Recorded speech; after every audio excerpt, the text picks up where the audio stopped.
When people ask me how they can help, I say subscribe. Subscribe to actTWO Stories on YouTube, because we're going to bring you stories like the one you're about to see about a man who says that writing his memoir has literally helped change his life. That's next on actTWO.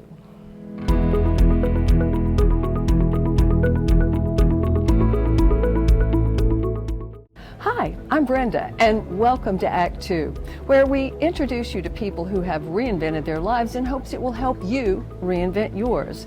Got a couple of questions for you. First of all, are you still hanging on to some childhood issues? And have you received a medical diagnosis that has some pretty serious consequences?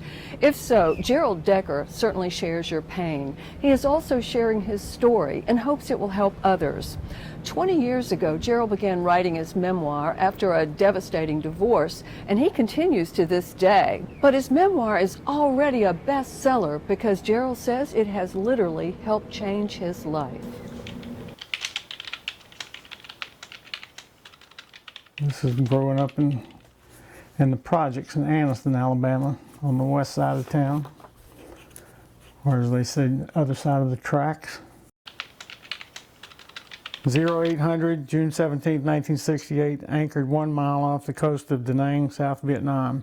Occasionally, all through the day, could see bombs dropped miles away. My life never seemed really that significant other than wife and kids and my job in the Senate. This was the book I prepared in 1979 for the Senate Foreign Relations Committee consideration of the Peace Corps bill that year. And it's all indexed so that he can turn right to it in case a question comes up during the committee. Because your job as a Senate staffer is to make that person look intelligent. And if you fail to make that senator look intelligent, you are looking for a job.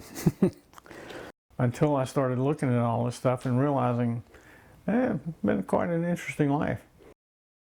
I grew up quite an angry young guy. I just heard too many times growing up that I wasn't very smart. I was told too many times growing up that I couldn't do things. I grew up kind of angry and always having to just feel like I had not just conquer something, but just murder it, you know. I got educated. I had significant opportunities in life. I took advantage of those opportunities. This is when I was with NFIB. The life I lived at 100 miles an hour straight ahead, no curves, and then bam. When they tell you that you have cancer and that surgery didn't get rid of it, it's like, okay, let's backpedal. Let's slow down a little bit.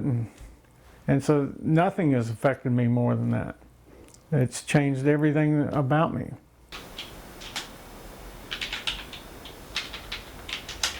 This writing, as well as some health issues, have really helped me come to some recognition that I don't have to be as intense as I was.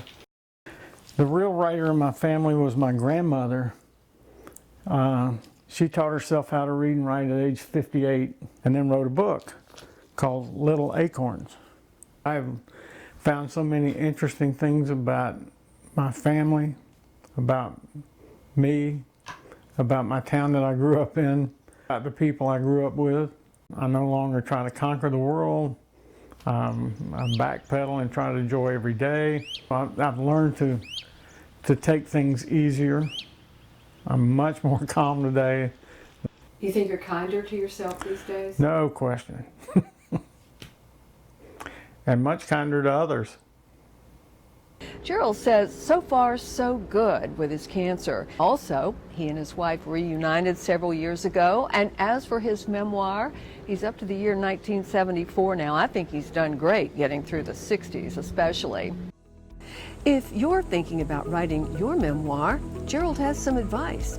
Take a short class in writing. Talk to family members before it's too late. Keep good track of your sources. It helps if you run into conflicting information. And verify what you find, even on family trees.